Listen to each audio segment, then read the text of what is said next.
ישראל, לא לפחד, השם אלוקיך הולך איתך. עם ישראל, לא מפחד, השם אלוקינו השם אחד. Bonjour à tous les auditeurs et auditrices, c'est un plaisir de vous retrouver ce matin. Nous sommes dans l'univers de la Yeshiva avec Rav Mordechai Chalençon et nous avons ce matin le plaisir d'avoir Shai avec qui nous allons discuter de, bien sûr, la fête de Tou Bishvat. Alors bonjour Shai, comment ça va? Bonjour, ça va très bien. Baruch Hashem, alors est-ce que tu pourrais te présenter à nos auditeurs? Alors voilà, je m'appelle Shai Carmel, je suis en 5e secondaire à l'Athénée Ganenou et voilà, je vais vous parler de Tou Bishvat aujourd'hui. Magnifique. Alors, très rapidement, d'abord, est-ce que tu peux nous résumer en quelques mots ce qu'est Tou Bishvat? Donc Tou Bishvat, donc c'est le 15e jour du mois de Shevat, donc c'est aussi le nouvel an des arbres. D'accord. Et donc ça s'appelle donc Tou Bishvat, parce que tout c'est 15, et donc il tombe cette année le dimanche soir, donc le 24 et le 25. Ok. Donc ça c'est par rapport aux dates. Très très bien. Donc on a compris qu'on parlait donc du nouvel an des arbres. Alors bien sûr, puisqu'on parle du nouvel an des arbres, on est obligé de parler de la Shemitah. Alors qu'est-ce que tu peux nous apprendre sur la Shemitah? Donc la Shemitah, c'est un cycle agricole de 7 ans, donc qui s'achève par une année sabbatique. Donc, et cette année sabbatique, elle s'appelle la Shemitah. Pendant que le Beth Amikdash il était à Jérusalem, la première, la deuxième, la quatrième et la cinquième année de ce cycle, donc les fermiers devaient prélever une seconde dîme de leur récolte et la consommer à Jérusalem. Donc cette dîme, ça s'appelait le Maaser Sheni. Okay. La seconde dîme, parce qu'elle s'ajoute aux 10% qui sont donnés aux Lévi. Donc la troisième et la sixième année du cycle. Donc la seconde dîme, elle est donnée aux pauvres qui pouvaient la consommer au bon leur semble. Ok, donc en fait, ça c'est le Maaser Ani, donc c'est ça. Voilà, c'est ça. Et pendant la Shemitah, en fait, c'est la dernière année. Alors donc pour l'année de la Shemitah, comment ça fonctionne? Donc l'année de la Shemitah, donc ça fait partie d'un cycle agricole de 7 ans, donc qui s'achève par cette année de Shemitah, où tout le monde peut consommer les récoltes parce qu'elles n'appartiennent à personne. C'est ça.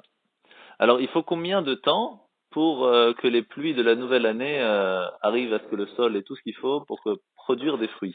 Donc il faut 4 mois. Et en 4 mois, et à partir de ce moment-là, donc la nouvelle année agricole commence. Alors est-ce que ça fonctionne pour tous les céréales, les légumes? Est-ce qu'il y a des différences? Alors, si la floraison elle s'est faite après le 15 Shevat, c'est un fruit de la nouvelle année. Ok. Et si la floraison elle s'est faite avant le 15 Shevat, elle appartient à la récolte de l'année précédente. Ok. Alors pourquoi cette date? Pourquoi ça a été choisi spécialement le 15 Shvat? Pourquoi on n'a pas pris début Shvat ou autre? Donc, parce que, spécifiquement en Méditerranée, donc la saison des pluies, donc ça commence à Sukkot, et il faut 4 mois pour que les pluies de la nouvelle année, elles saturent le sol et les arbres qui produisent ces fruits. C'est ça. Donc Sukkot c'est le 15 Tishri, donc automatiquement quand on rajoute 4 mois, on arrive au 15 Shvat. Au 15 Shvat. Très très bien. Alors, bien sûr, on sait très bien que le Rosh Hashanah des arbres, donc le Rosh Hashanah, la Ilanot de Tou Bishvat est aussi comparé à l'homme à un arbre des champs, mais ça on va revenir un petit peu plus tard en détail. Très rapidement, quelles sont les coutumes qu'on va devoir faire pendant cette fête? Donc pendant cette fête, donc on consomme en général du fruit avec laquelle, par exemple, la Torah quand elle parle des fruits, quand elle fait l'éloge de ces fruits, c'est ces fruits-là qu'on est censé manger, par exemple les olives, les raisins, les figues, les grenades, tout ça.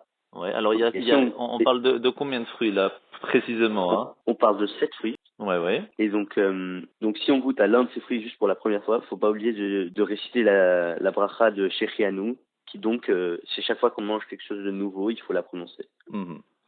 Alors, dans la prière, on a l'habitude de faire tous les jours les tachanoun, donc on demande pardon de toutes les fautes qu'on aurait pu faire.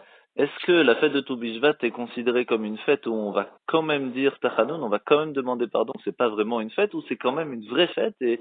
Non, on va pas faire les tachanoun. Donc c'est vraiment un jour de fête qui a été qui vraiment a célébré donc. Exactement. La dernière fois où on a souhaité une bonne année à un arbre, c'était quand? La dernière fois, donc c'était le 15e jour de Shvat. Donc de l'année dernière. Alors pourquoi est-ce que les arbres ils vont célébrer le nouvel an tellement longtemps après le nôtre? Parce qu'il y a différence dans la saison des pluies? Donc tout se joue en Israël parce que en Israël, la saison des pluies, elle commence avec la fête de Sukkot. Donc comme j'ai dit, il faut 4 mois pour que les eaux des pluies elles saturent le sol, elles nourrissent les arbres et donc tout à fait. que ça produise des fruits. Tout à fait. Mais ça, c'est par rapport à l'arbre lui-même. Mais nous, en tant qu'humains, est-ce qu'on doit fêter cette célébration? Oui, on peut la fêter parce que dans la Torah, il y a écrit l'homme est un arbre des champs. Mhm. Donc, en quelque sorte, nos âmes, elles sont nourries par les racines qui remontent jusqu'à Abraham et Sarah. Donc ça, c'est philosophiquement, on peut s'identifier aux arbres. D'accord. Alors maintenant, on va essayer de parler un petit peu plus de l'interprétation mystique de Tou B'Shvat. Parce que là, on a expliqué un petit peu très rapidement la fête de Tou B'Shvat comme tout le monde la connaît.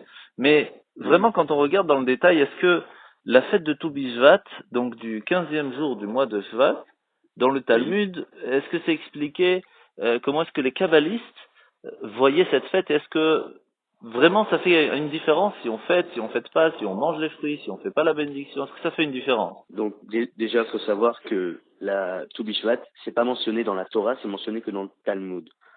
Donc, quant à l'interprétation des kabbalistes, donc ils disent que c'est un jour propice pour réparer la faute d'Adam et Ève d'avoir mangé le fruit défendu, parce que consommer des fruits pendant Tou B'Shvat, ça peut contribuer à réparer cette avéra qu'ils ont faite. Mais Adam et Ève, ils étaient dans le jardin, ils étaient là-bas pour cultiver, pour garder, pour manger. Quel rapport spécialement avec le dîner festif de Tou B'Shvat? Parce que Dieu, quand il a mis Adam et Ève dans le jardin d'Éden, il leur dit vous pouvez tout manger sauf le fruit défendu, le fruit de la connaissance du bien et du mal. Okay. Donc, tu m'expliques que les kabbalistes nous expliquent que c'est un jour propice pour réparer la faute d'Adam et Ève quand ils étaient dans le jardin d'Éden. Mais de quelle manière? Comment est-ce qu'on peut réparer la transgression d'Adam et Ève? Parce que Adam et Ève, en fait, quand ils ont fait cette faute, c'était une erreur égoïste, c'était pour leur propre plaisir.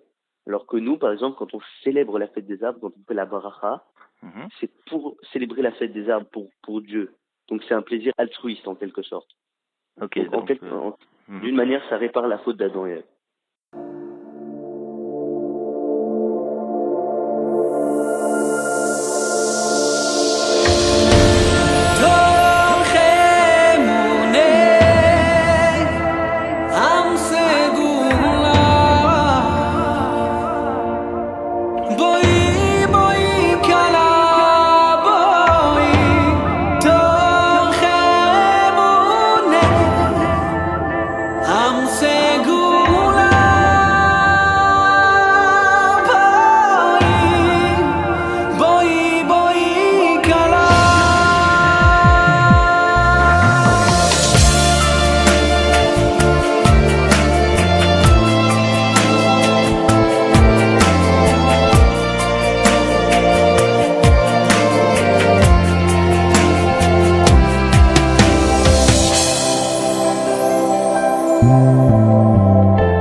בואי בשלום, עטרת בעלה,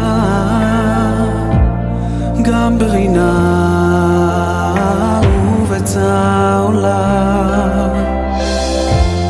תוכם ובונה הים סגולה, בואי בשלום, בואי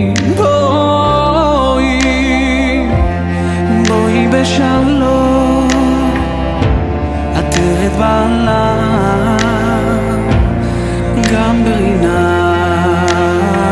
ובצעולה. תוכם ובונה הים סגולה, בואי בשלום, בואי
qu'en fait, quand Adam et Ève ils étaient dans le jardin d'Éden et que ils ont mangé tous les fruits, ça ils ont fait pas spécialement avec une bénédiction, mais puisque Hachem leur a donné la possibilité, donc ils l'ont mangé parce qu'ils avaient l'autorisation.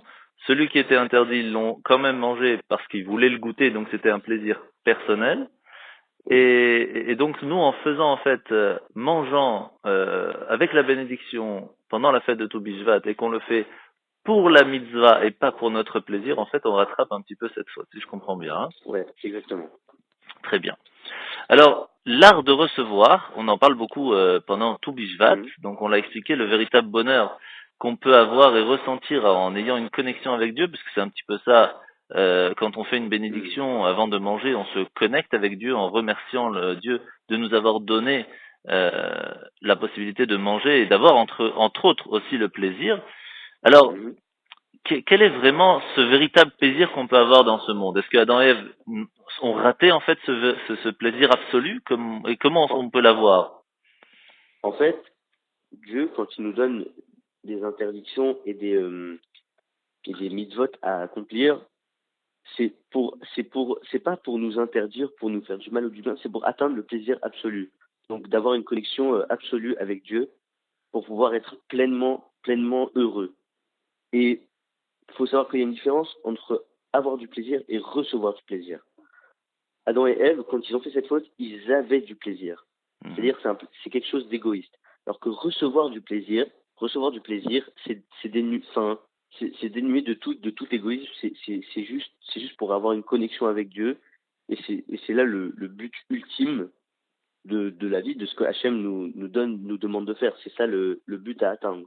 Ok, et donc en fait, quand après ils se sont trompés dans cette différence, Dieu il leur a dit, puisque vous avez mangé de l'arbre dont je vous avais commandé de ne pas manger, la terre est devenue maudite à ce moment-là. Ouais. Mais et pourtant, Dieu n'a puni la terre qu'à cause de la transgression d'Adam et Ève.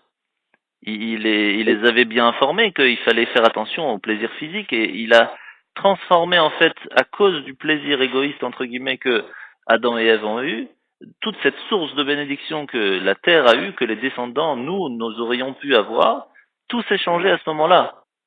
Ouais. Alors comment est-ce qu'on peut faire pour rattraper ça? Donc nous on se rattrape parce que les fruits qu'on mange c'est de la production divine. Bien sûr. Donc quand on en mange et qu'on nous laisse le manger, c'est en quelque sorte on répare la faute. Ok, en fait c'est une différence de comment est-ce qu'on va considérer le monde en fait. Alors comment est-ce qu'on le considère véritablement? Est-ce que c'est l'humain qui fait? Est-ce que c'est le divin qui fait? Comment ça fonctionne? Donc en fait c'est un peu des deux. Mm-hmm. Parce que si on se focalise que sur la matière, donc on enlève tout le côté spirituel de la chose et on fait abstraction de Dieu. Donc ça c'est pas bien. Mais en même temps quand on mange c'est quelque chose de physique, donc c'est un peu des deux. Donc la bracha c'est le côté spirituel et le fait de manger c'est le côté physique. Ok, alors tu m'expliques que en faisant la bénédiction, en pensant qu'en mettant une force spirituelle dans notre nourriture, dans la façon qu'on mange, on échange ce plaisir simplement physique et on en met une connexion avec Dieu, on met aussi un plaisir spirituel. Mais quelle est véritablement la force d'une bénédiction? Est-ce que ça fait vraiment une différence? Il faut comprendre que par exemple quand on mange une pomme, c'est pas seul, on mange pas qu'une pomme. La pomme on peut la considérer comme une bénédiction. Mm-hmm. Donc on dit que les pommes ça provient des arbres et tout ça, mais une bénédiction ça peut provenir que de Dieu. Donc par exemple si on considère que le goût c'est un miracle de Dieu, Mm-hmm. et ben quand on mange une pomme, c'est un cadeau divin. Donc en prenant conscience de ça, on ressent la présence de Dieu dans la pomme, donc dans le matériel. Ah oui, donc c'est pour cela en fait que même si on va sentir un parfum, on va aussi faire une bénédiction, alors puisqu'on va profiter de quelque chose que Dieu a mis dans le monde. Exactement. On considère toutes les choses matérielles comme une bénédiction divine. Et donc c'est véritablement en faisant une bénédiction qu'on va vraiment faire la différence entre le plaisir physique simple et la différence qu'on va remercier en fait Hachem à ce moment-là. Voilà. Alors donc si je comprends bien, on va déguster tous les fruits de l'année écoulés comme de merveilleux cadeaux de Dieu. Alors que Adam et Ève, eux qui ont recherché un plaisir simple, et ils ont fait simplement un plaisir physique, ils ont mis une barrière entre l'homme et Dieu, et c'est pour cela qu'ils ont perdu donc l'éternité. Exactement. Alors on a bientôt fini de parler, Shai, mais avant de finir, on m'a parlé des bonnes résolutions qu'un arbre peut prendre au Nouvel An des arbres, un peu comme nous prenons de bonnes résolutions à Rosh Hashanah. Est-ce que on doit nous aussi prendre des bonnes résolutions pour ce Rosh Hashanah Leilanot? Bien sûr. Et donc, plus vis-à-vis des arbres, on le fait. Donc, ça, c'est pour ceux qui ont affaire à des arbres tous les jours, donc probablement les fermiers. Donc, parmi les bonnes résolutions, donc, est-ce qu'on a correctement abrité les pousses donc, sous le feuillage? Comme ça, elles pourront grandir et donner une nouvelle génération. Donc ça, on peut s'identifier, enfin, c'est comme nous. Comme nous, on va se protéger, donner une nouvelle génération, voilà. Tout ça, c'est une question faut comprendre, tout ça, c'est une question d'interprétation. Ça veut dire, quand on parle des arbres, c'est comme si c'était nous. D'accord. Donc, ai-je grandi en direction du soleil, comme il tient un arbre, en m'élevant toujours plus haut vers celui que je ne pourrai jamais atteindre, et qui me nourrit à la mesure que je m'élève à lui. Donc toujours en direction de Dieu, en fait. Exactement. Ai-je veillé à ce que mes fruits soient doux et qu'ils nourrissent tous ceux qui sont venus les apprécier? Est-ce que tous ceux qui m'ont rendu visite sont repartis avec la joie au cœur? Ça, c'est important, oui, ça, tout à fait. Bien sûr. Ai-je grandi en force, en sagesse avec ce nouvel anneau d'écorce cette année? Donc voilà, l'année, on peut considérer ça comme une nouvelle écorce, un nouvel anneau d'écorce. Un petit peu de bonnes résolutions pour cette nouvelle année qui va commencer donc, comme tu l'as dit au début de l'émission, dimanche soir, donc tout Bishvat. Donc, nous allons donc rentrer dans cette nouvelle ère et donc c'est une bonne nouvelle. Nous allons pouvoir recommencer à zéro, avoir de bonnes résolutions pour cette nouvelle année. Et eh bien, merci beaucoup, Shai. C'était vraiment super intéressant tout ce que tu nous as expliqué sur tout Bishvat. De rien, merci beaucoup, merci à toi. Et Bezrat Hashem, on refera une émission avec toi avec grand plaisir et Bezrat Hashem qu'on se voit très très vite avec le Beth Amikdash et en Israël dans la paix et la joie et le bonheur, Bezrat Hashem. En tout cas, je te souhaite de passer un très bon Rosh Hashanah de tout Bishvat pour toi, pour ta famille et que tout se passe en bonne santé, Bezrat Hashem. Merci, toi aussi. Si tu veux profiter de faire un petit coucou à la famille, vas-y, c'est le moment. Eh ben, bonjour à toute la famille, à mon père, à ma mère, à mes sœurs, tous mes camarades de classe qui, j'espère, écouteront. Et donc voilà. Magnifique. Eh ben, Chag Sameach et Shabbat Shalom. Merci encore et à bientôt. Shabbat Shalom.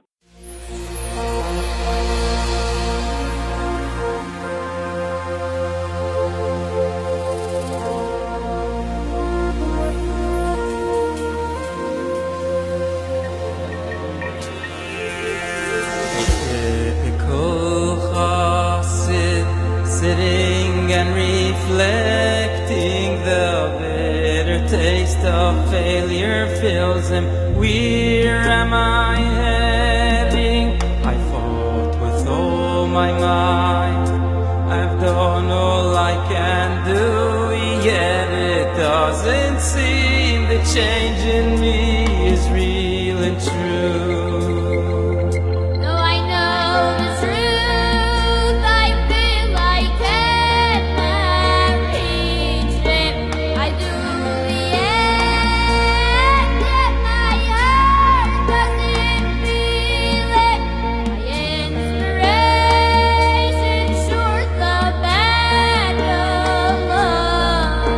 My efforts are all worthless.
Hashem, you're the most precious treasure. You build his dira in your world and heart. Through every soldier conquering his little part. Through Kodesh even one needs struggle, you overcome each battle. Every tefillah, every bracha, every single word of Torah, they unite each Israel. You recite each bit of life. His infinite and reaches to the greatest height. This is your truth, so start with one step towards it. It's not an act, for deep inside you mean it. Although perfection you may never see. Yet through Hashem, that will is the victory.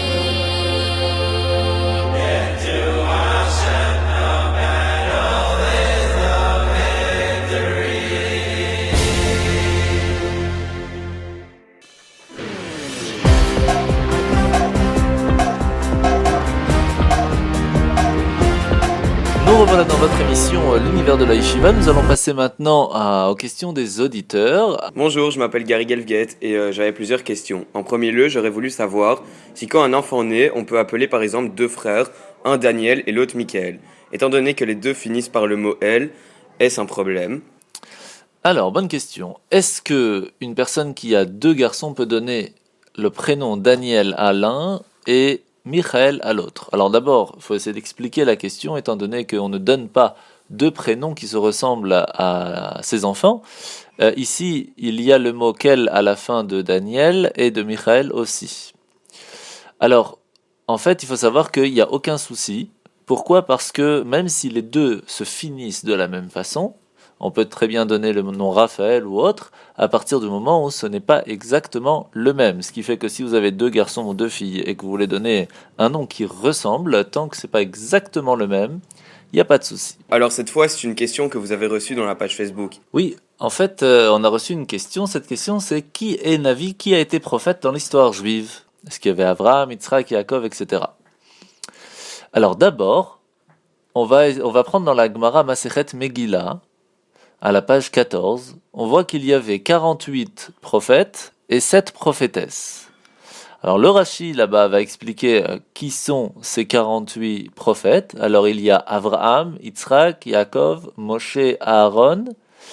Après on passe directement à Yehoshua, Pinchas, Elkana, Eli, Shmuel, Gad, Nathan, David, Shlomo, Ido, Michaou ben Yamila, Ovadia, Achia Shiloni, très connu, Yehu ben Hanani, Azaria, Chaziel, Eliezer ben Dodo, Oshea, Amos, même qu'on dit que c'est un petit prophète, mais ça reste un prophète, Micha, Amutz, Eliyahu, bien sûr Eliyahu Hanavi, Elisha, Yona, Ishaya, Yoel, Nahum, Chabakouk, Tzfania.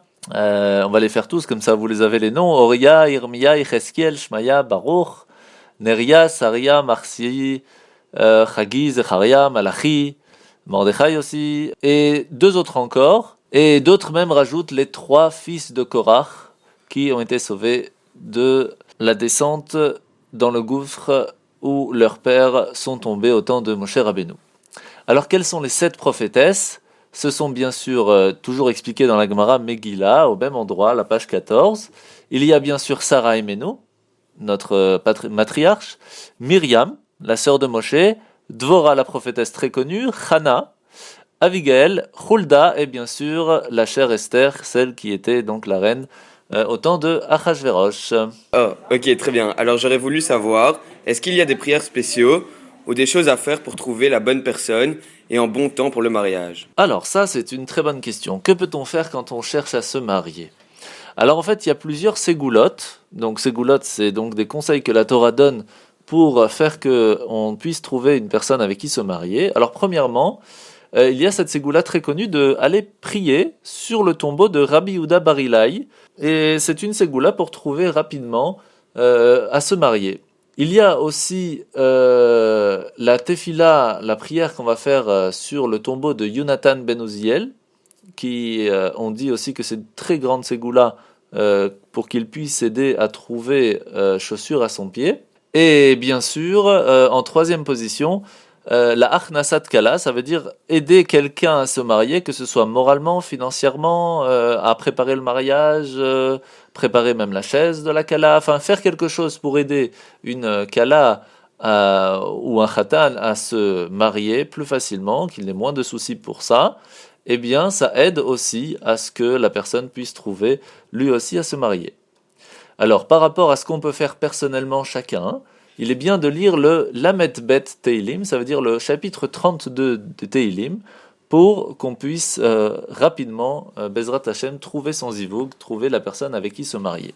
Ok, très bien, bon, c'est pas pour tout de suite là maintenant. Mais pour ceux qui cherchent, et ben voilà, vous avez maintenant la réponse. Merci beaucoup Moré. Alors, je vais vous poser une autre question. On m'a dit qu'on pouvait faire la prière dans une mosquée, mais pas dans une église. Est-ce que c'est vrai que les musulmans font la prière au même Dieu que nous? Alors, est-ce que les musulmans prient le même Dieu que nous? Alors, la différence qu'il y a entre les chrétiens et les musulmans, c'est que les chrétiens prient devant la statue et pensent que ce n'est pas un prophète, mais carrément Dieu. Ce qui fait que ça devient en soi une idolâtrie. Alors que les musulmans, eux, prient même à Allah qui pense que c'est lui-même un prophète. Ce qui est important à savoir, c'est que c'est un prophète et qu'il vient de la part de Dieu. Et donc c'est pour cela qu'il y a la permission de prier, de faire la tfila dans une mosquée, alors qu'il est interdit de le faire dans une église. Alors, nous allons passer maintenant à une question très spéciale. On m'a envoyé la question que une dame qui est en train d'apprendre à aider les jeunes mariés à se marier a entendu en Israël qu'il y avait l'obligation, que ce soit pour les séfarades ou que ce soit pour les ashkénazes, de faire une recherche génétique avant le mariage pour savoir s'il y avait un problème avant le mariage, avant de commencer. Et donc elle pose la question, maintenant qu'elle est mariée elle-même depuis très longtemps, est-ce qu'elle doit le faire ou pas? Alors, la réponse, elle est assez simple. Après le mariage, il n'y a aucun besoin de faire ces recherches. Avant le mariage, beaucoup, même si ce n'est pas vraiment une obligation, mais beaucoup font ces recherches pour, au cas où, que le jour du mariage, on ne tombe pas sur une personne qui peut avoir une maladie ou qui peut y avoir une maladie génétique entre les deux si les deux ont le même problème. Et donc c'est pour cela que c'est bien de faire avant le mariage ces recherches génétiques. Mais par contre après le mariage, aucun besoin de faire puisqu'on voit bien que tout va bien dans le couple. Et donc je vous souhaite un bon mariage et une bonne santé. Ok, donc pour l'instant, pas de stress. Alors dites-moi, on m'a dit que 30 jours avant la disparition d'un homme, il perd son ombre. Alors qu'est-ce que ça veut dire? Alors, est-ce que 30 jours avant que la personne parte de ce monde, elle perd son tsel? Alors oui, en fait c'est expliqué dans le Zohar, à la Parashat Vayechi. Pour ceux qui veulent aller vérifier, c'est à la page 217. On voit là-bas que Rabbi Yehuda nous explique que 30 jours, Shloshim Yom Lifnei Ptirato Shel Hatam, 30 jours avant la ptira, avant le départ de la personne de ce monde, Tsalam Hadam Nirshar. L'ombre, entre guillemets, bien sûr on parle d'une ombre spirituelle, l'ombre de la personne va s'obscurcir et donc va partir. Et à ce moment-là, c'est un petit peu la marque que 30 jours plus tard, il va partir de ce monde. Et on explique dans le Or HaChaim sur la Torah, sur la Parashat Bereshit, on explique là-bas que c'est les seules personnes qui peuvent vraiment voir cette ombre spéciale spirituelle, cette aura, ce sont les tzadikim qui, eux, arrivent à ressentir cela, et c'est pour cela qu'ils peuvent aider des fois à ce que la personne puisse rester en bonne santé, ou pas, malheureusement, cela peut arriver aussi. Alors Moré, vous savez, il y a des fois où j'ai l'impression de déjà vu, et on m'a dit qu'il y avait une explication scientifique, mais surtout une explication de la Torah. Par rapport à ça, est-ce que vous pouvez m'en dire plus? Alors, c'est une bonne question, cette histoire de déjà vu. Alors, d'abord, on sait très bien que le déjà-vu existe, puisqu'on l'a tous ressenti une fois dans sa vie. Alors, il y a deux réponses très simples. Il y a la première réponse, celle des Gilgul Neshamot. On sait très bien que les âmes ne sont pas tous neuves. Ils ont déjà été dans un autre corps et on doit maintenant, nous, travailler à ce qu'elles soient meilleures pour qu'elles puissent arriver dans un niveau plus parfait. Et donc, c'est possible qu'une personne dans une autre vie a pu ressentir ou voir quelque chose et elle ait ce sentiment qui peut ressortir de temps en temps. Plus basique, on va dire, dans les rêves, il faut savoir que quand on rêve, on voit des choses. Des fois, on voit des choses qui se sont passées. Des fois, on va voir des choses aussi du futur. Et c'est pour cela que des fois, on a un petit moment de déjà-vu, parce qu'on l'a vu dans le rêve et qu'on l'a tout simplement oublié. Et ça arrive que ce petit moment de déjà-vu existe. Alors, pour vraiment comprendre cette histoire de rêve, je vous invite à venir la prochaine fois à une conférence qui sera faite sur le secret des rêves. Et bien sûr, je vous tiendrai au courant de la date. Merci beaucoup d'avoir été avec nous. Shabbat Shalom. Si tu veux faire passer un message à tes parents, vas-y. Shabbat Shalom, tout le meilleur et la santé et que des bonnes choses. Merci, Shabbat Shalom.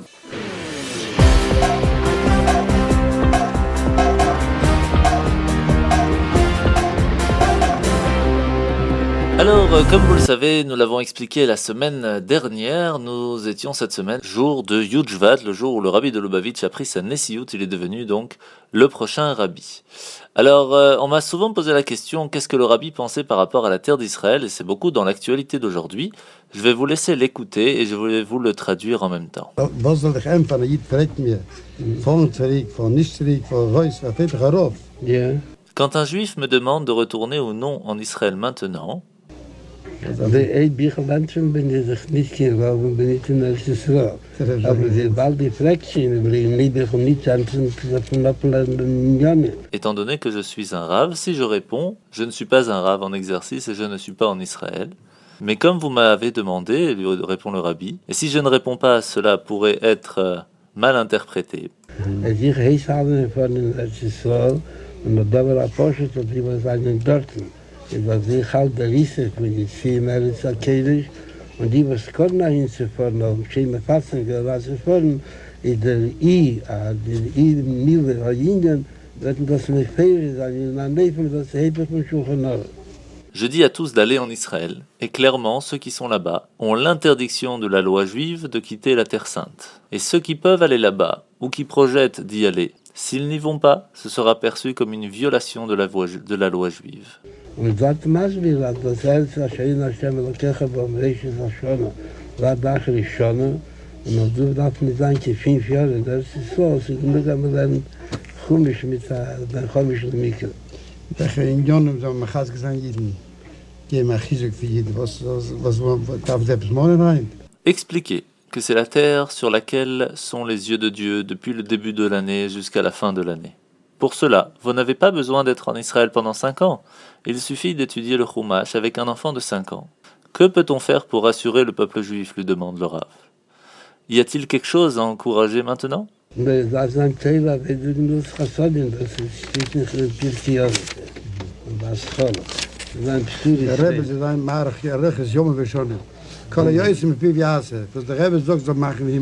Amerika ist, dass wir so sehr alle in Ordnung, was ihr gesagt habt. Sollte das als sie sagen, weil wir jetzt in der Leben, soll Arab im Meister, in Meister von der Arbeit, was werden das hören. Auf jeden Fall. Ils doivent s'engager dans l'étude de la Torah, la prière et la bienfaisance, leur répond le rabbi. Comme il est dit dans les Maximes des Pères au début, bonne nouvelle, que le rabbi ait de longues années en bonne santé, lui souhaite le rabbi. Que tout ce que le rabbi dit soit fait. Amen. Le principal est que vous transmettez ces mots-là avec des mots qui sortent du cœur, pour que cela ait un effet sur tous ceux qui l'entendront. Et cela même en dehors d'Israël. Amen. De bonnes nouvelles.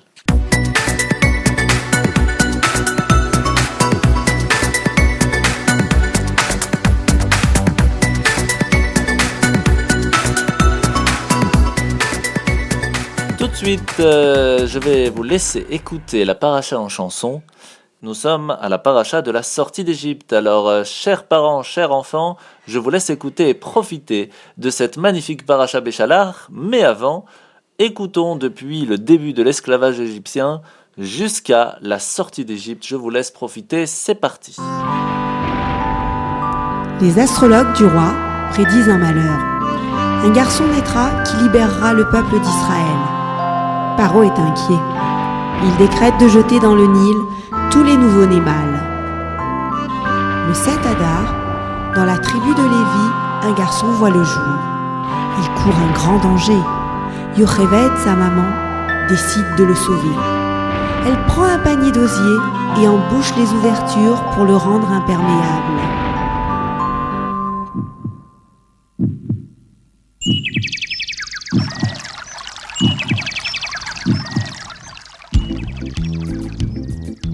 Voilà le bébé allongé confortablement. Le berceau improvisé est dissimulé entre les joncs sur le bord du fleuve. Myriam, la sœur du nouveau-né, reste aux aguets. Les astrologues annoncent au roi que le sauveur d'Israël est dans le Nil. Croyant tout danger écarté, Paro abolit l'horrible décret.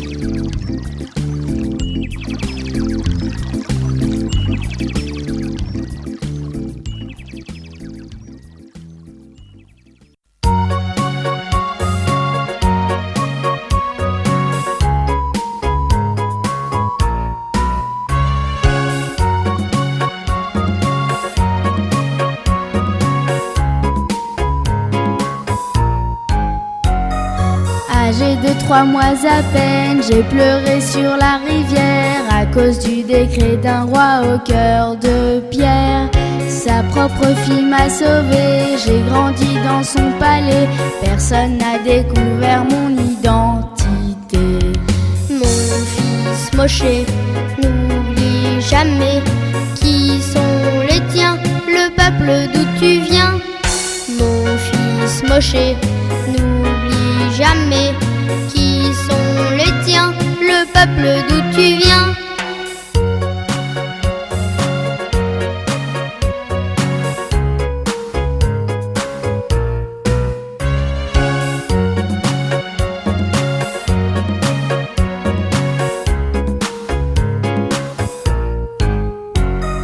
Plusieurs fois j'ai entrepris, même au péril de ma vie, de défendre les intérêts de mes frères.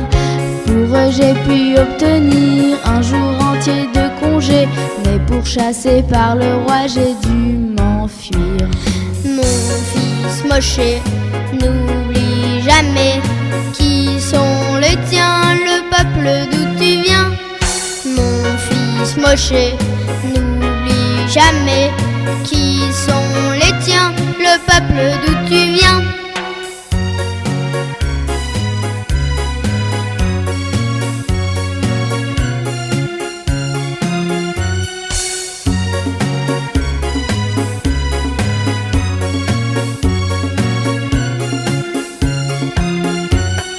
Quittant mes habits princiers, je suis devenu berger. Je m'occupais avec soin de mon troupeau. Alors Hachem m'a confié une mission plus compliquée, affranchir ses enfants du joug de Paro. Mon fils Moshe, n'oublie jamais qui sont les tiens, le peuple d'où tu viens. Mon fils Moshe, n'oublie jamais qui sont les tiens, le peuple d'où tu viens.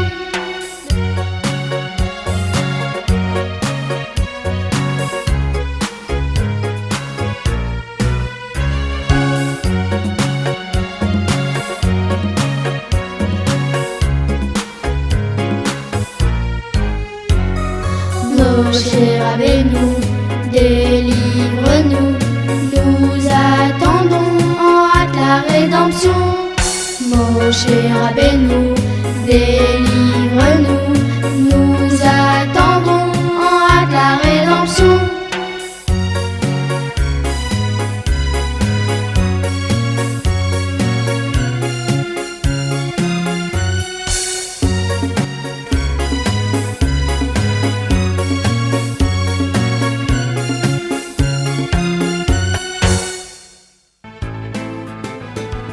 C'est l'anniversaire de Paro aujourd'hui. Des dignitaires du monde entier sont venus le féliciter. 2 hommes s'avancent. L'un d'eux tient un bâton de saphir à la main. « Qui êtes-vous » demande le tyran. « Vous venez sans doute me présenter vos hommages. »« Nous venons de la part du Dieu d'Israël, » répondent Moshe et son frère Aaron. « Il vous ordonne de libérer son peuple. »« Qui est votre Dieu ? Je n'ai jamais entendu parler de lui, jamais reçu un seul cadeau de sa part. Je refuse. Ces hommes me sont très utiles, je les garde. D'ailleurs, je vois qu'ils ont trop de loisirs. Je les ferai travailler davantage. L'envie de se rebeller leur passera. » Moshe et Aaron mettent en garde Paro. Mais le roi reste sourd à tous les avertissements. Et, l'une après l'autre, 10 plaies vont frapper les Égyptiens. Plus d'eau dans les puits ni dans les rivières, on obtient du sang pour remplir son verre. Ensuite les grenouilles se faufilent comme elles grouillent dans les fours, dans les lits, ouïe ouïe ouïe. C'est alors qu'arrivent les poux, on se gratte, on devient fou. Puis devant les bêtes sauvages on s'enfuit. Oh quel carnage! La peste frappe les animaux, chèvres, chevaux et chameaux. Chez Chine, les hommes sont recouverts de boutons, de plaies, d'ulcères.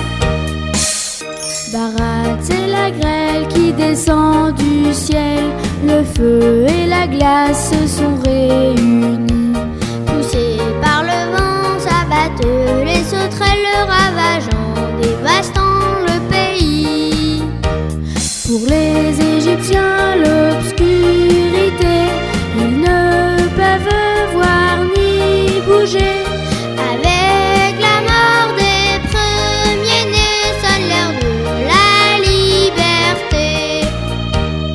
Plus d'eau dans les puits ni dans les rivières, on obtient du sang pour remplir son verre.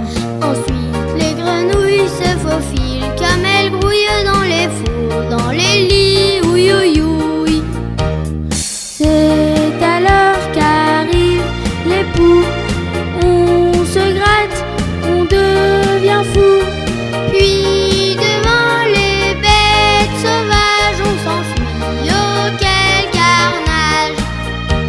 La peste frappe les animaux, chèvres, chevaux et chameaux.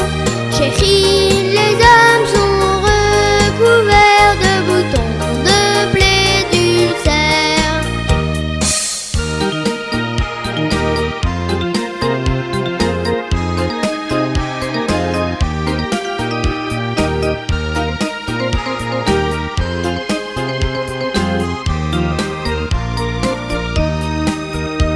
Barat, c'est la grêle qui descend du ciel, le feu et la glace se sont réunis.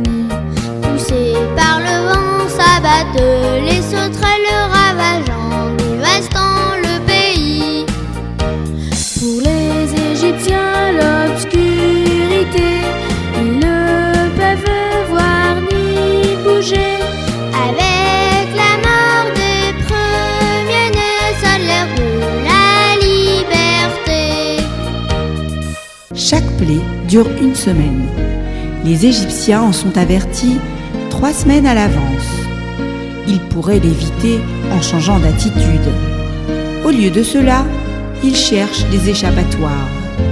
Certains, espérant être épargnés, se cachent dans les maisons d'Israël. Mais le fléau ne frappe pas au hasard. Il les atteint où qu'ils se trouvent, sans affecter les enfants d'Israël. Pour mériter la délivrance, ceux-ci doivent être actifs. Ils vont se circoncire et faire le Corban Pessah. Prendre un agneau, la divinité du pays, vérifier qu'il est parfait et le rôtir sous le nez des Égyptiens.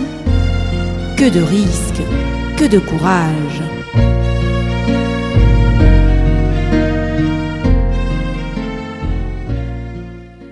Ce Shabbat le 10 du mois, les Égyptiens en émoi regardent ahuris les pieds de nos lits. Nous y avons attaché leur idole vénérée, un agneau sans défaut pour le sacrifier. Par cet acte marquant notre différence, nous mériterons la délivrance. Détachons-nous de tous les dieux étrangers, comme Hachem nous l'a ordonné. 4 journées sont passées, nous allons le délier et l'offrir en corban le 14 Nissan. Nous ne pouvons pas le cuire, mais devons le faire rôtir. Ce sera accompli dans l'après-midi. Par cet acte marquant notre différence, nous mériterons la délivrance. Détachons-nous de tous les dieux étrangers, comme Hachem nous l'a ordonné. Réunis dans les maisons, cette nuit nous le mangerons. Galettes, herbes amères l'accompagneront. Devant ces festivités, nos gelés sont consternés. Leurs esclaves attitrés font ce qui leur plaît. Par cet acte marquant notre différence, nous mériterons la délivrance. Détachons-nous de tous les dieux étrangers, comme Hachem nous l'a ordonné.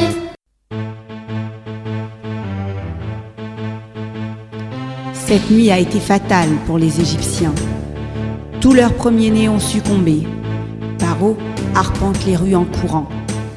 Moshe, Aaron, où êtes-vous?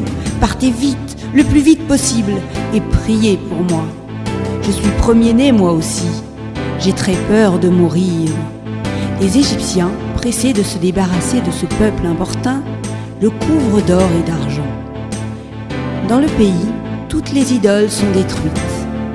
Les unes ont fondu, les autres ont pourri, et les troisièmes se sont désintégrées. Mais celle de Baal-Zephon est restée intacte. Paro réfléchit à la situation. Ce Dieu-là est sans doute invincible. Nous aurions dû nous tourner vers lui. Il nous aurait protégés de ces terribles plaies. Au lieu de cela, nous avons tout perdu. Nos esclaves, notre argent, notre or et notre gloire. Mais il n'est pas trop tard. Lançons-nous aux trousses des enfants d'Israël. Cette fois-ci, Baal-Zephon sera à nos côtés. Nous les rattraperons.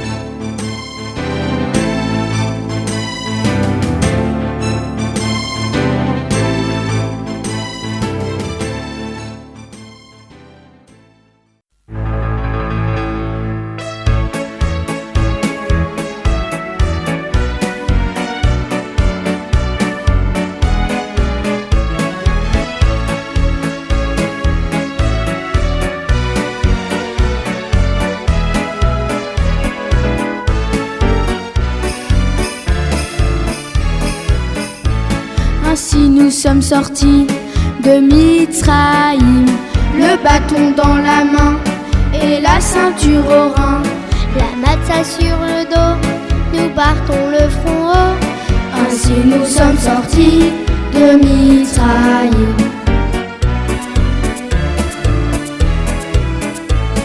Ainsi nous sommes sortis de Mitzraïm.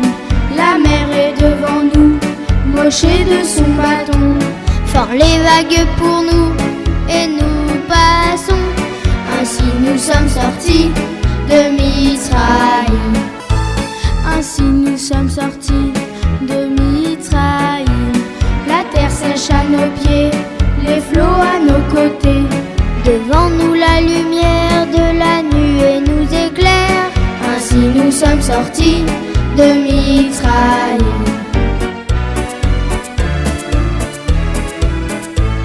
Ainsi nous sommes sortis de Mitzraïm. L'ennemi par derrière, dans la boue écroulée, dans les flots déchaînés, a vu sa fin dernière. Ainsi nous sommes sortis de Mitzraïm. Ainsi nous sommes sortis de Mitzraïm.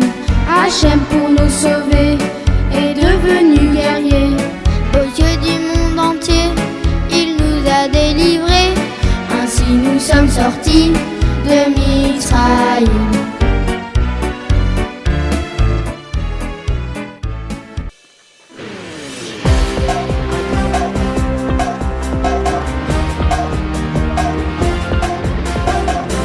Eh bien voilà, c'est ainsi que notre émission se finit ce matin.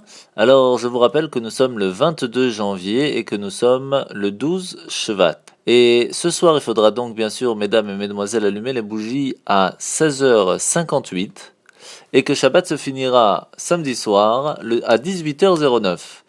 Attention, nous sommes à Parashat Beshalach, Shabbat Shira, le jour où dans la Parashat de la semaine nous allons lire la partie de l'ouverture de la mer Rouge, qui est une grande ségoula. C'est un conseil que la Torah nous donne de venir l'écouter, et c'est une chance que pour la richesse, pour que la Parnassa se fasse bien à partir de maintenant, et aussi c'est une grande aide pour la paix dans le couple. Donc c'est important de venir ce samedi matin, venir écouter cette paracha très très importante.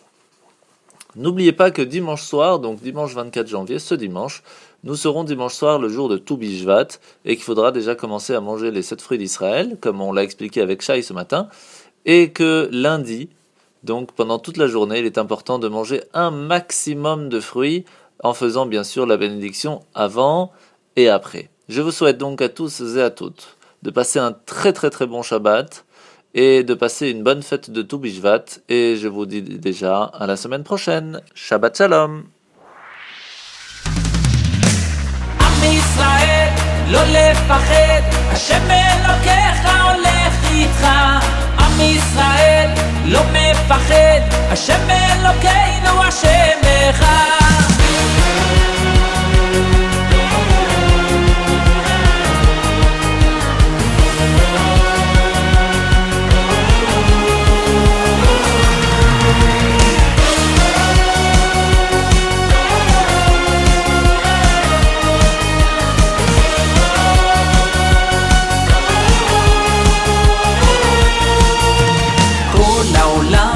גשר צר, והעיקר לא לפחד כלל, ומלמעלה הוא שומר, צר ואויב לא יתקרב, אח לאח ויד ביד, ישראל זה עם אחד, ומלמעלה הוא עוזר, שומר שומר ישראל.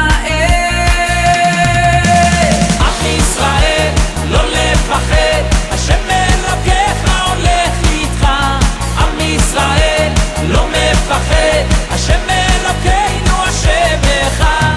עם ישראל לא לפחד, השם אלוקיך הולך איתך.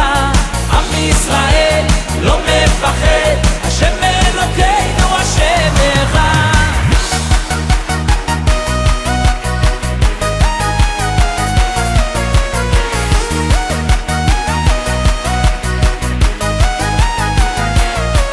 כל העולם הוא גשר צר, והעיקר לא לפחד כלל, ומלמעלה הוא שומר, צר ואויב לא יתקרב, אח לאח ויד ביד, ישראל זה עם אחד, ומלמעלה הוא עוזר, שומר שומר ישראל.